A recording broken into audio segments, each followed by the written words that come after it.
Hello, welcome back to part 2 of the new Progressed Tarot for the Aquarian age. I watched my first video there, and I can't blame anybody if they don't watch it all. Kind of boring there. I've never made a video before.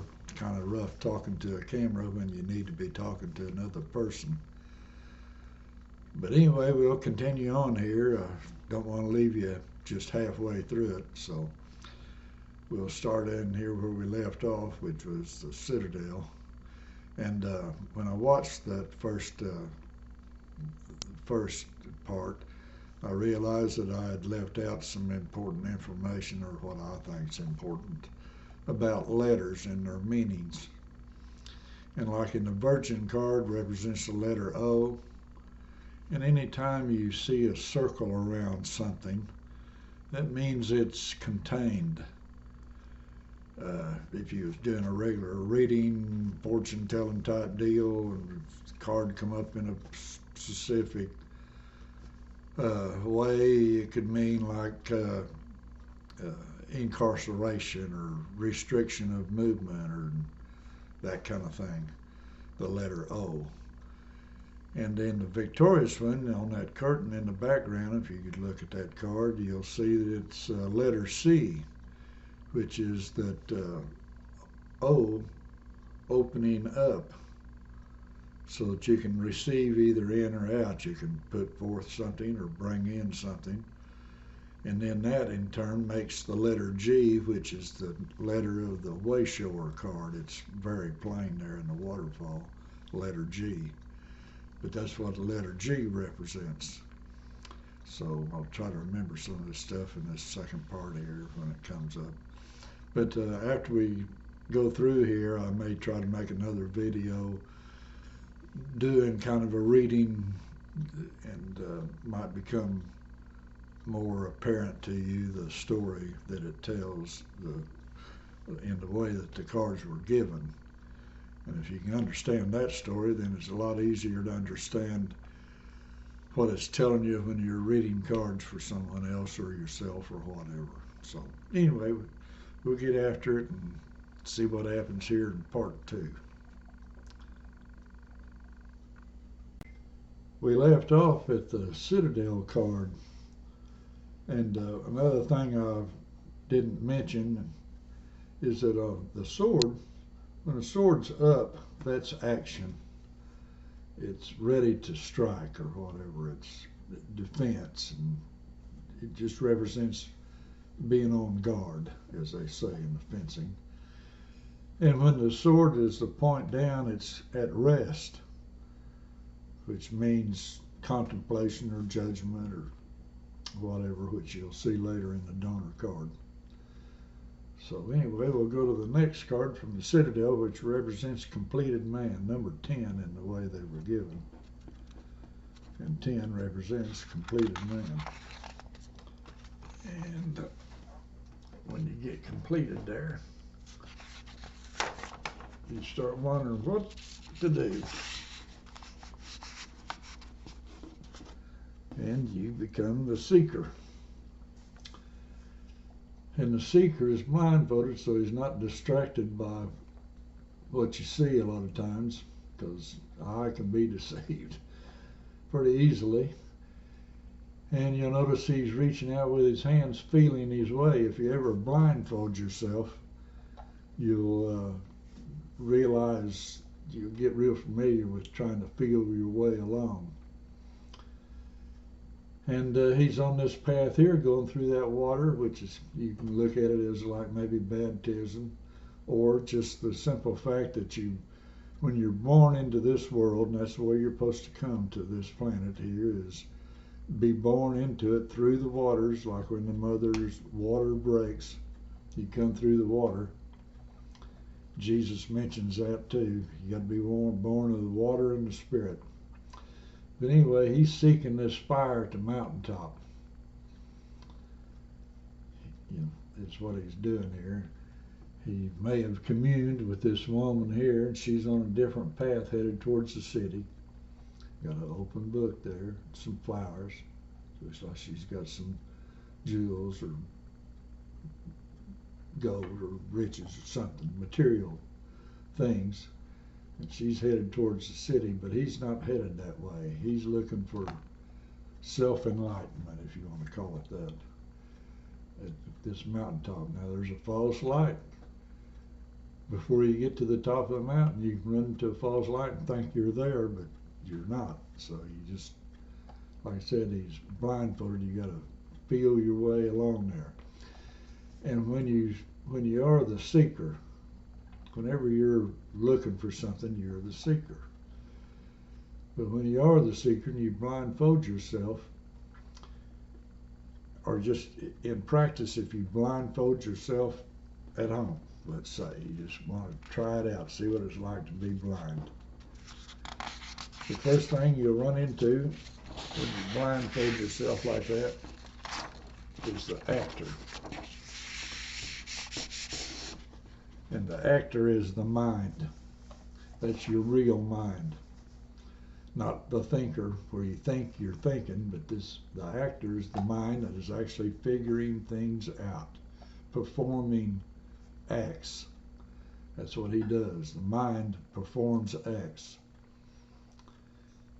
As you'll notice, he's on a stage here. There's a footlight. He's got the lion asleep, got his foot up there on him. And in the background is the throne and the crown and the animal of choice there. This one's a dog. You've got a couple of big blue birds there. One's holding up the cape. Another one's holding up a wand. And all these things throw shadows in the background. And as a wise man once said, you look at the sun, you see the light. You turn around, you'll see all the shadows that everything casts. And a lot of people get lost in the scenery back. And that's one of the pitfalls you got to try to avoid, is getting lost in the scenery. Or let's say you plan on doing something and you lay out what you're going to do, and then you start doing it. And then as you start doing stuff, you can get distracted and off on a tangent. Tangents are, everybody runs into those all the time. But you can get lost and forget about what you were first looking for. And you get lost in the scenery and in the things that happen along the way. But the actor performs acts, the mind. He performs acts to satisfy the desires and what you're trying to do. He comes up with a plan. Now, he's kind of cold-blooded. The mind is cold-blooded.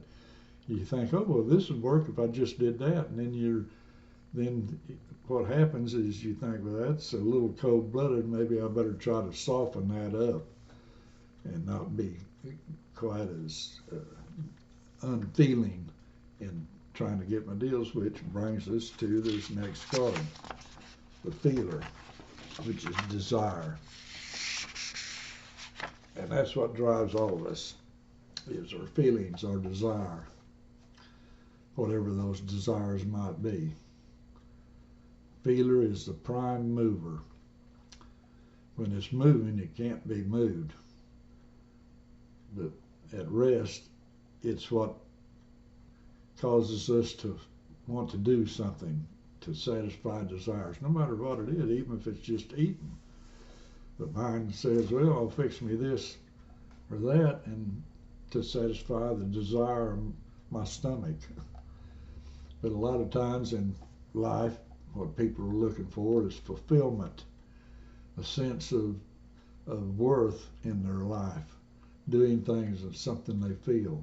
And a lot of us feel there's more to life than just the flesh here and what's going on, that there's a spirit world, if you want to call it that, or another dimension, or a higher point of being.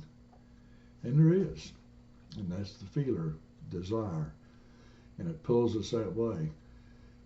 When we blindfold ourselves like the seeker, we come to the actor, the mind, and then if you really into that, you wonder, well, why am I even bothering doing all this stuff? And then you realize the feeler, it's desire. You have this desire, even though you may not be able to name it and clearly understand it. But it's the desire, something's pulling you there, and you think, well, what is that? Why am I even feeling that way? What am I looking for? And then it's the royal maze. Oh, and let me, before I go there, the actor in the old deck was the emperor, and the feeler in the old deck was the empress. And that brings us to the royal maze. And that was the Wheel of Fortune in the old deck. And the royal maze is the royal road. The only way in or out of the maze is through the center, through the crown there. We have a cup. We have an infinity symbol. We have the torch and the ship. And the cup represents maybe the elixir of life, if you want to call it that. The infinity symbol is the knight's square. The cup is a page's square. The infinity symbol, or 8 there, is the knight's square. The torch is the king's square. The ship is the queen's square. These 2 lines hold it up, black and white, positive and negative. And up here, the 3 links are the 3 world ages, past, present, future. Those are always going on. We have the past, present, and future. It's also in 3 rings that was above the thinker's head. 3 levels of being, and almost always, if you're a Bible student, most of the time everything it's talking about in there, especially of the prophecies, is in 3 levels. It's talking about the earthly level, the spiritual level, and the heavenly level. Generally 3 different deals are on there. But anyway, the royal maze is entered to be outed. You go in there to figure out how to get out in a way, but you learn along the way. This card here is also a picture of the same as the Citadel card, except you're looking at it from the top or the bottom, whichever way you want to go, but you're seeing it lengthwise there, or depth, I guess you could say. But anyway, the royal maze, entered to be outed, and it actually acts kind of like a camera lens, because when you pass this card, if you'll notice, there were 13 cards before the royal maze. Those are mostly earthly realm cards, under the sun, as it says in Ecclesiastes. So the man under the sun. After these next 8 cards, after this card, the next 8 cards are spiritual or heavenly realm type cards mostly. But after you enter the royal maze, the first thing that you come to after you enter the royal maze, which, like I said, was the Wheel of Fortune in the old deck, is the Deliverer. The Deliverer was a strength card in the old deck, which you'd need strength to go through that. The fire is the Deliverer. To some, all fire is blue. That's why there's some blue flames in there. And if you don't know what blue means, blue is like the blues. People have seen the blues. Some people learn about themselves by going through trials and tribulations, the blues. But this is also, if you're into alchemy, this is also The woman here represents silver, the lion is gold. This infinity up here is like the Philosopher's Stone, if you ever watched any of the Harry Potter movies, or if you actually ever studied any alchemy. That's the elixir of life. That's what he's drinking here. There's serpent coming out of this cube. And cube is a very important word. And if you, like in the Bible, you'll read cubit. Well, a lot of times what that's really talking about is you got to cube something. You can square things, like a squared is the number times itself. 2 times 2 is squared. That's the deal. But when you do the 3 times, it's a cube. You cube it. But, that goes unnoticed, I think, by a lot of people. But if you look closely, you can kind of see the levels here across there. The way it's painted, created the levels.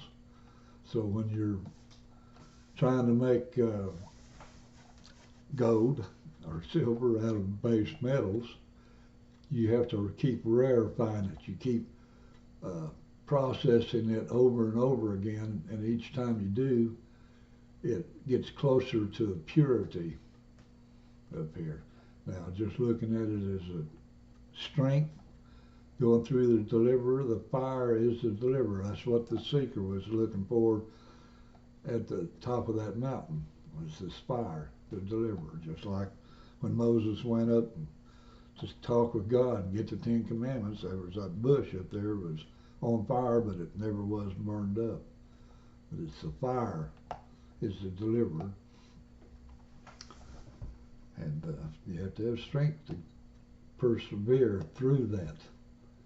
And God tells you that in the Bible. He'll bring you through the fire, try you as fine gold. Do away with all your impurities. Get all the slag out of you. Anyway, in a literal sense, this is what would cause death. And then we come to the changer.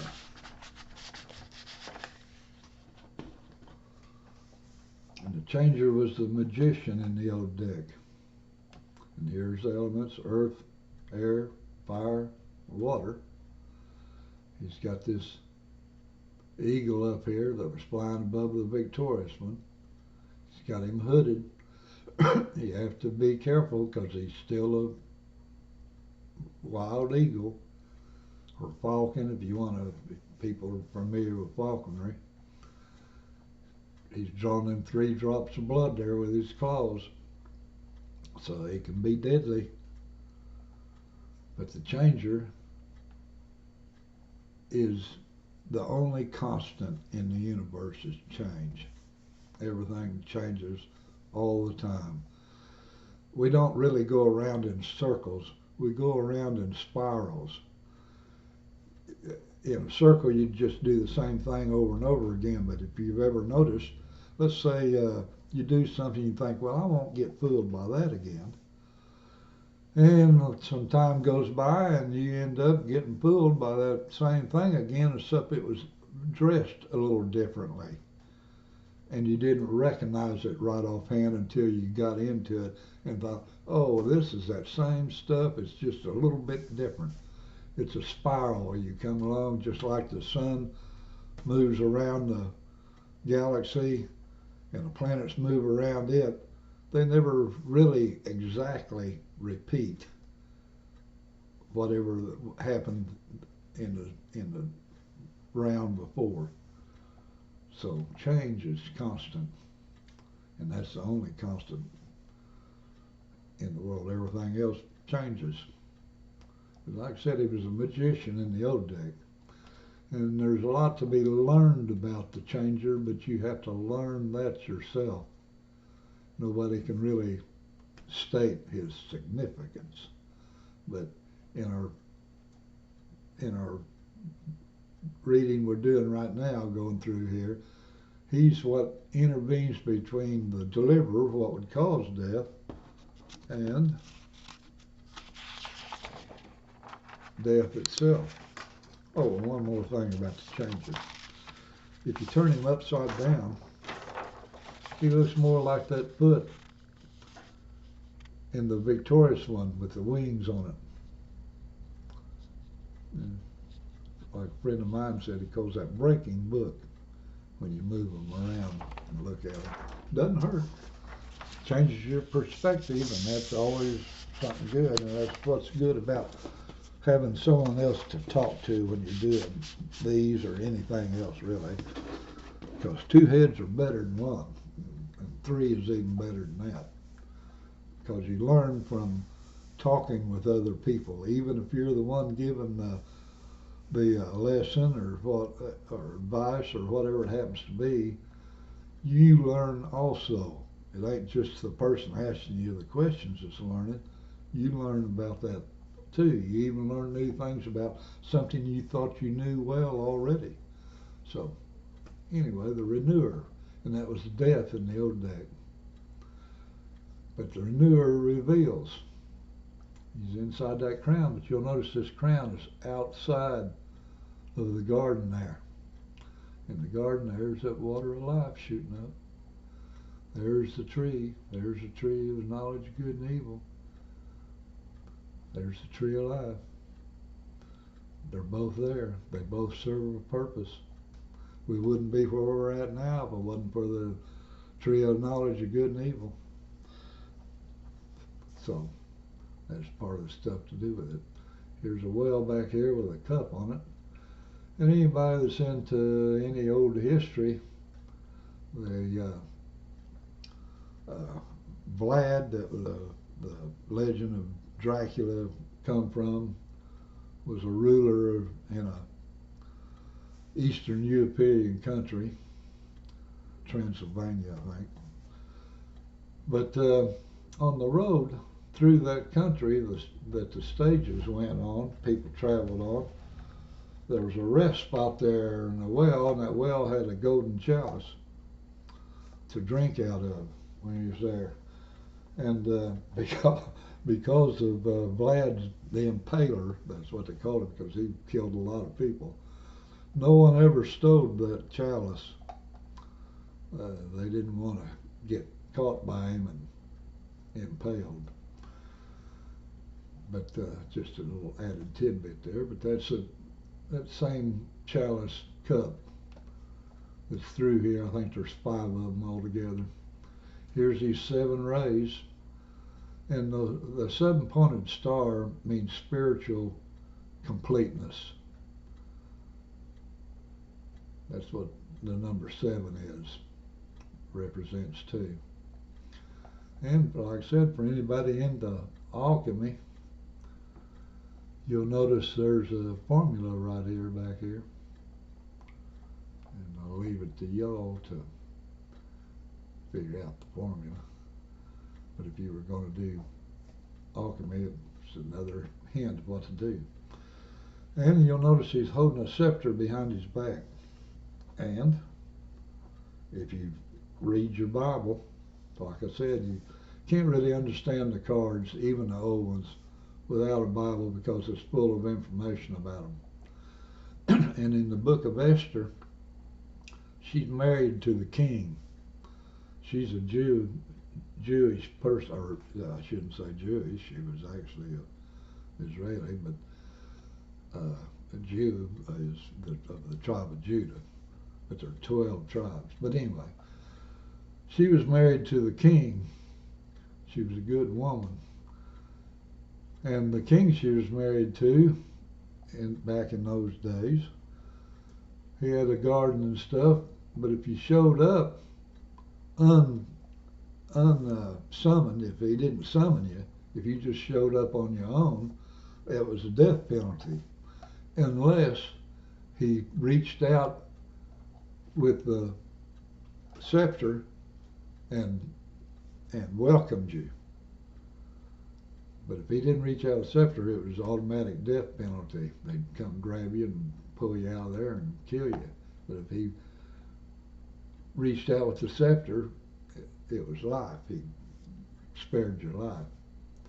As we look here, we'll notice that, yeah, he's looking in through death, And then you find out when you look at death, there really is no death. There's only change, for one thing. And even science proves that you can't create or destroy energy. You can only change its form, one thing or another. But there is a death of the soul in the final judgment, where people are cast into the lake of fire. And there's something about the lake of fire. What it really is you're blotted out. Nobody even remember, even if it was old Uncle Joe, whatever, was a bad guy. You think, well, you grieve over him being tortured forever and ever. No, that ain't what happens. You're just blotted out. Nobody even remembers you were ever even there at all. You're blotted out from the past, present, and future. So that's one of the reasons you don't want to be blotted out or go to the lake of fire or whatever. Because what the lake of fire really kind of represents is you go in there and like fat dripping off of a chicken or steak on the grill, it just a little spit and the smoke goes up and it's gone, and that's it for that.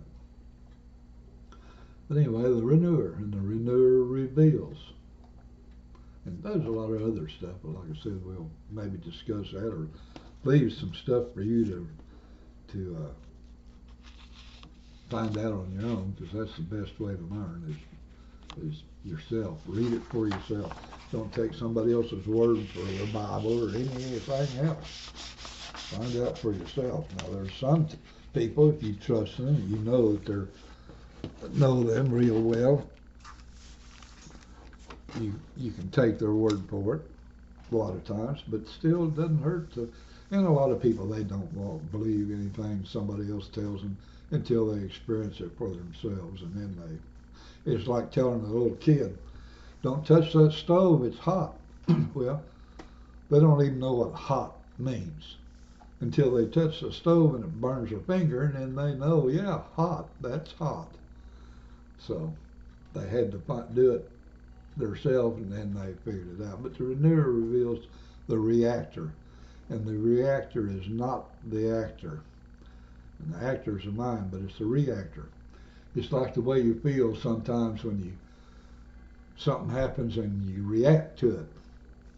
And that part of the purpose of life here on Terra is to find out our reactions to things that happen to us.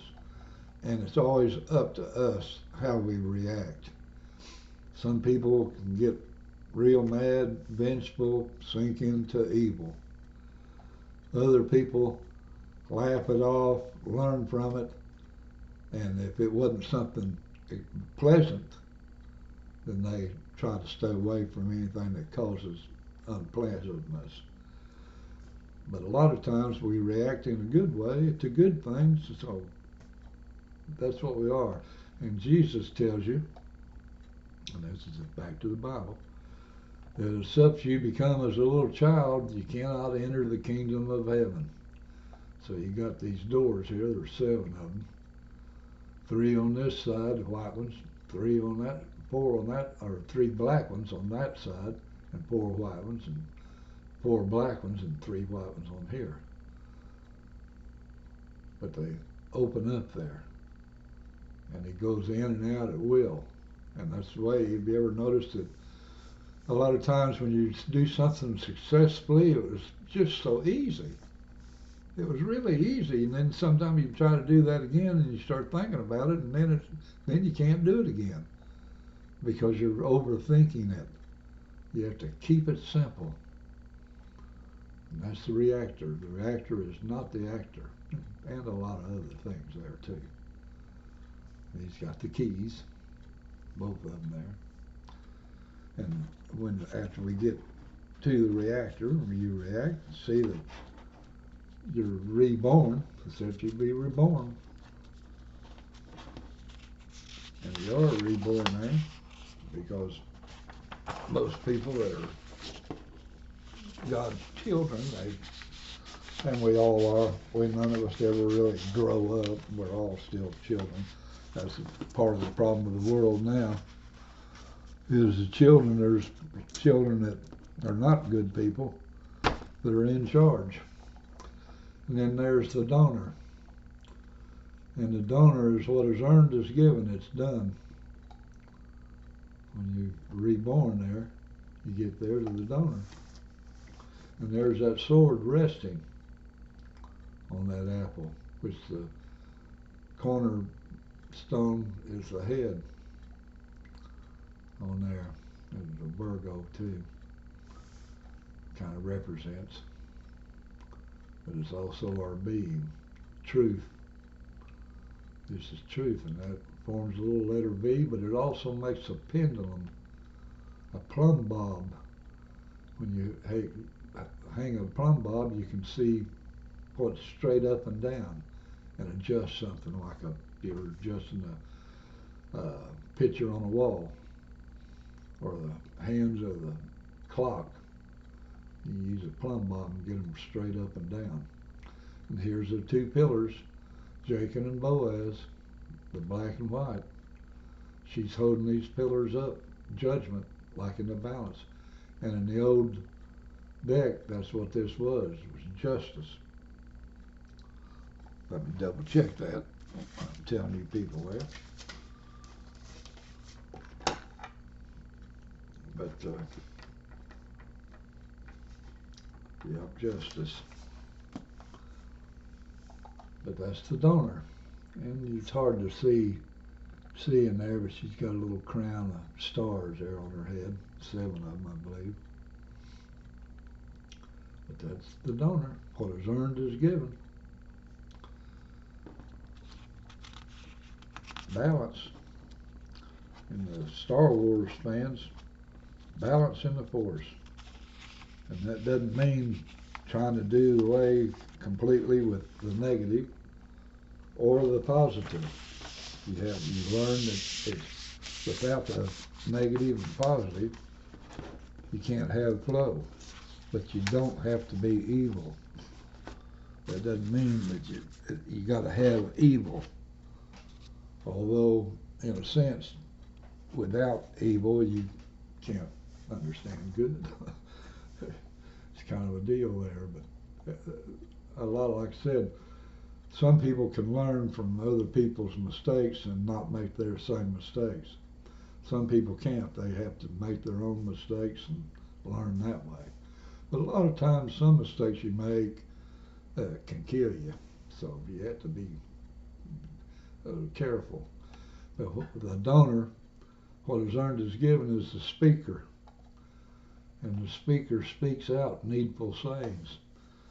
Speaks out the truth. You have to speak out about yourself. You have to speak up. If you have questions, you have to question. And any time that you want to tell something, it's the golden heart. The path is always through the golden heart, through your heart. And if you've got a good heart, it's golden. But mighty is the results when you speak out these needful sayings. There's a ring of memory. And there's the key to life, if you want to look at it that way. And it's, like I said, mighty is the result of the speaker. The speaker speaks with love, it is done. So don't be afraid to speak out things, especially the truth. Try to stick to the truth. That way you don't have to remember a lie that you might have told to somebody, and when they ask you about it again, you try to remember what lie was it that I told to that person. So if you stick with the truth, you don't have to remember what lies you told.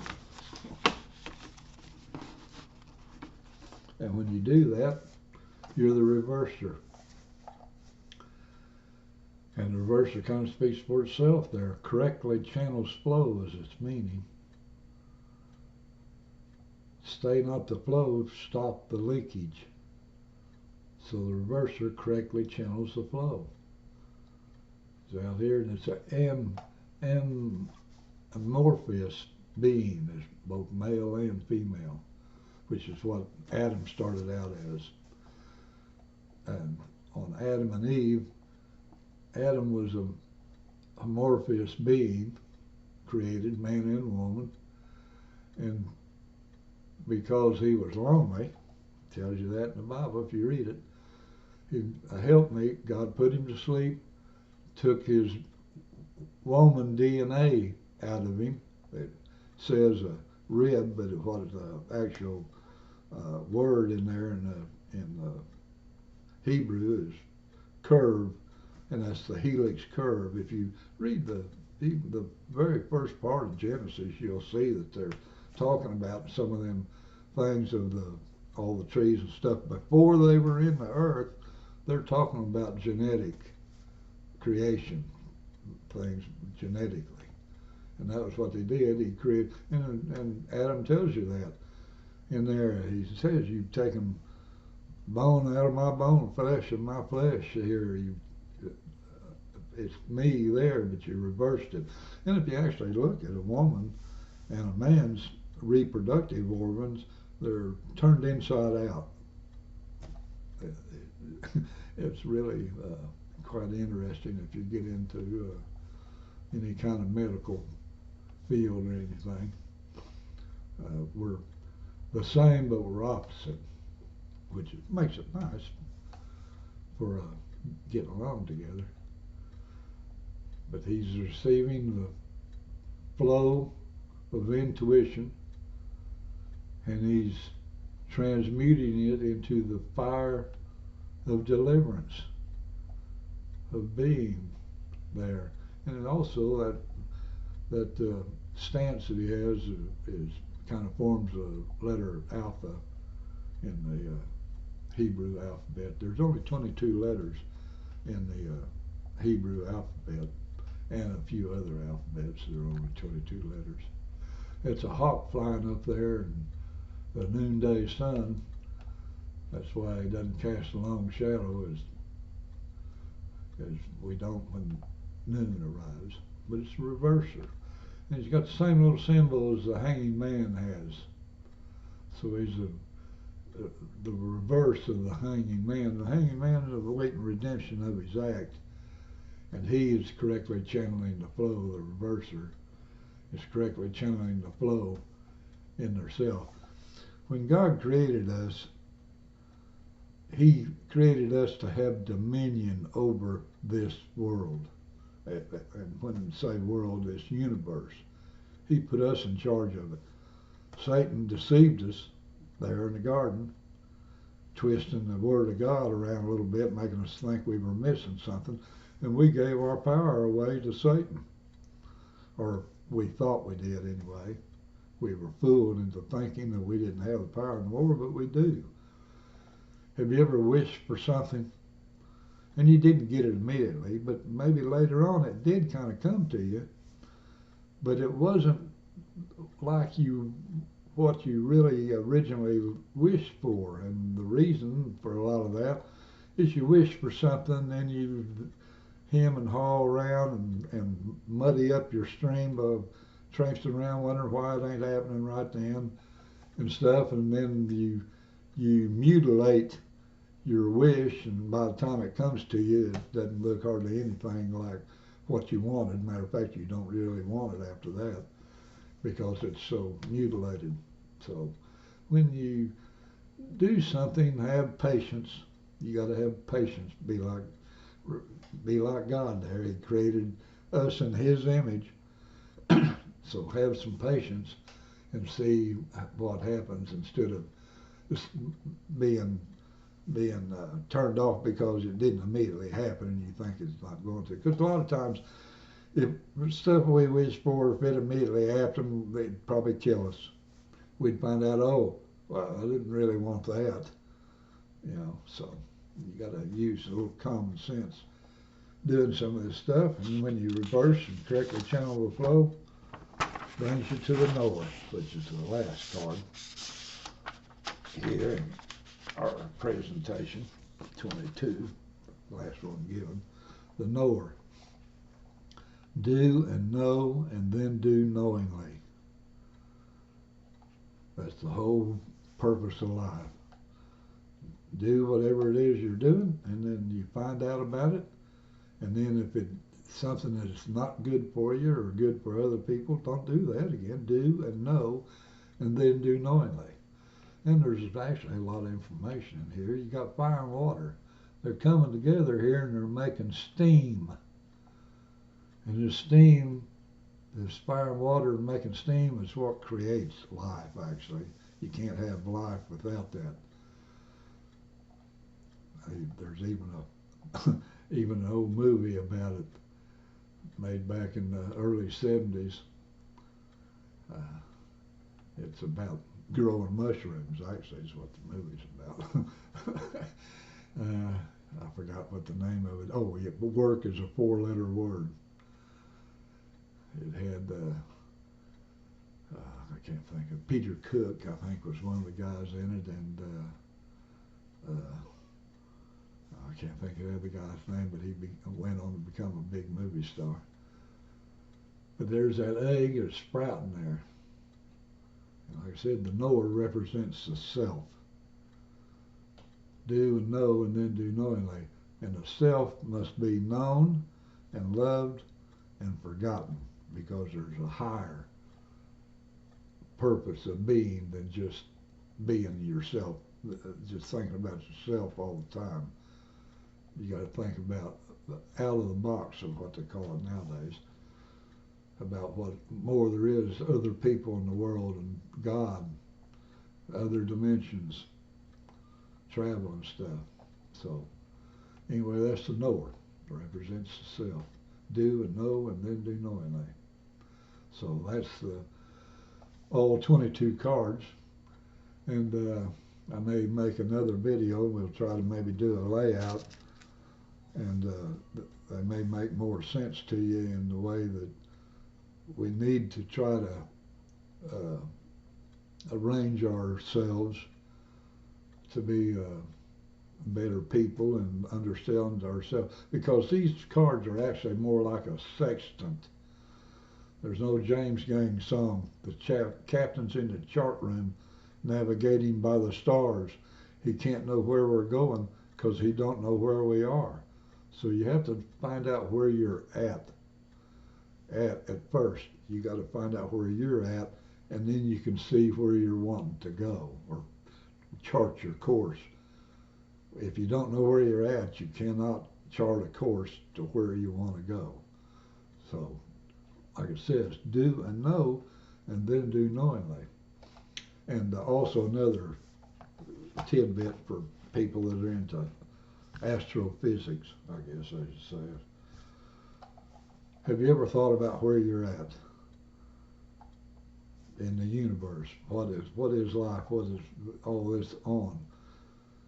If you take a look at the universe, the Big Bang, if you want to call it that, we're living on in and on the debris field of an ongoing explosion. They're talking about, oh, it's speeding up. Why is it speeding up? Because the explosion is ongoing. To us, it seems like billions of years. To someone outside looking at it, it's only a few seconds. That's relativity. Because time to us is going by at this pace that it's going by here, but to someone, like I said, a being that's so far above us and bigger than us that the universe to them, they might be looking at it through a microscope. So relativity, you got to think about relativity, and that's in life all the time. So you got to understand where you're at. And it's amazing that life can form on debris from an explosion.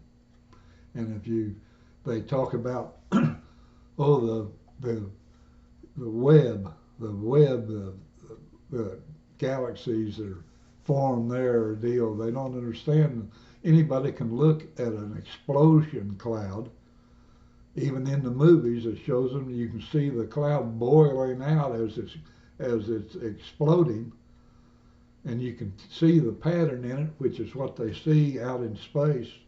But they haven't figured out they're calling it dark matter or dark energy. No, it's the turbulence and the explosive force that's going outward and folding in on itself that creates the patterns and the dark energy that they're saying. It's the explosive force, and the dark matter they're talking about is all the stuff. Space is full of stuff. It ain't just empty space between the stars or between the galaxies. There's lots of stuff out there.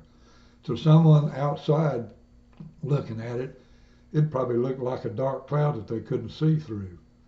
But to us in here, we're so small in comparison that we can kind of see through it to other places to an extent. The universe is a lot bigger than what they think it is. But anyway, we can get into that at a later date. And I've been going on for over 30 minutes now. And we'll bring this one to a close, and I'll see if I can get it published. And it took me a while to figure out how to publish my video. And like I said, I've never made a video before, and I apologize for being so boring. I should try to add more humor, I guess, or something to it to keep people interested, a little more entertaining. But I was just trying to get the basic concept of the new progressed deck. We're not we're not really in this. We are in a sense in this now because this is the true picture of ourselves. But the old deck is still in force until Satan shows up here, which is going to be pretty soon. And they're alien beings. There's a war in heaven. They're fighting out there right now. He's retreating on his way back here to earth. And he'll come down pretending to be Jesus. And everybody's going to, not everybody, but most everybody will be fooled by him because he'll do stuff and he'll bring peace. And that's why Jesus tells you when they start saying peace, peace, beware, because the end's right around the corner. They're coming at you pretty hard. So we've got a lot coming at us here in the next few years because it's not going to be too much longer. So we'll let this go for now, and I'll wrap this up, and we'll talk to you in our next episode.